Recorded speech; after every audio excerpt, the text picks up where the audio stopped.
Um, Good day, sir. My name is Marjoben Pitiano. I am 24 years old from Iligan City, and I'm currently enrolled as a BS Fisheries student here at Mindanao State University at Naawan.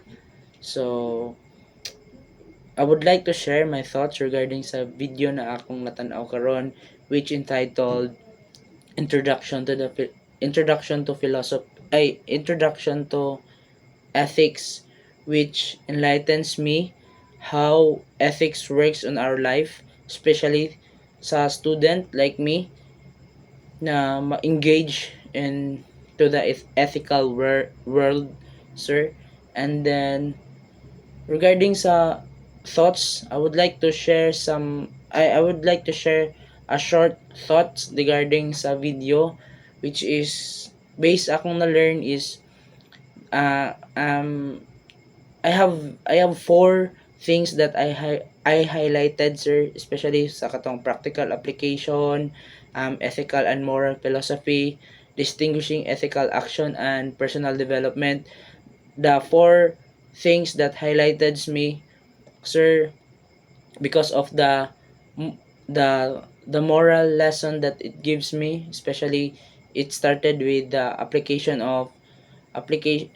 practical application, which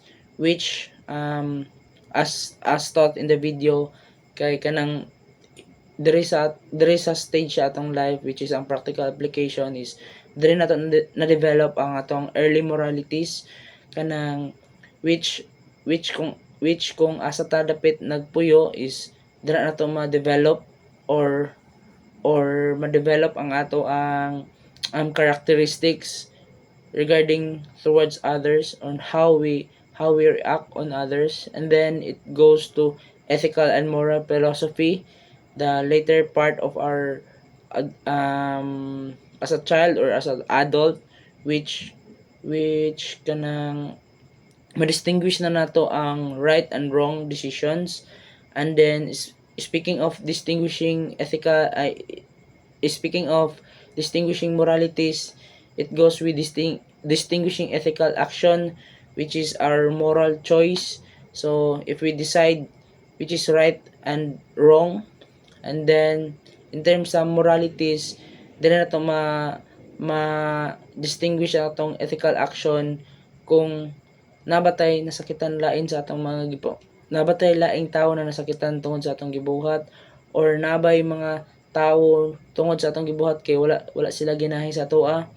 And then sa personal development or the moral growth regarding sa atong decision making, how we engage sa other person, so sa mga other person. And then in terms sa atong decision making, kanang how we develop or how we correct our mistakes regarding sa atong personal development and moral growth, how we make things right, and makes our personal or kanang personal na to na kuan pamatasan to do right, kanang nabatay mga sayop na nabuhat, which is atong i-develop para ma-correct or para dili masun-an sa mga tao kung makabuhat mangitag sayop, atong i-correct atong self para kuan harmonious ang atong pagpuyo, and then malesen ang atong mga problema. So basically, the video taught me how to be engage in and ethics, on how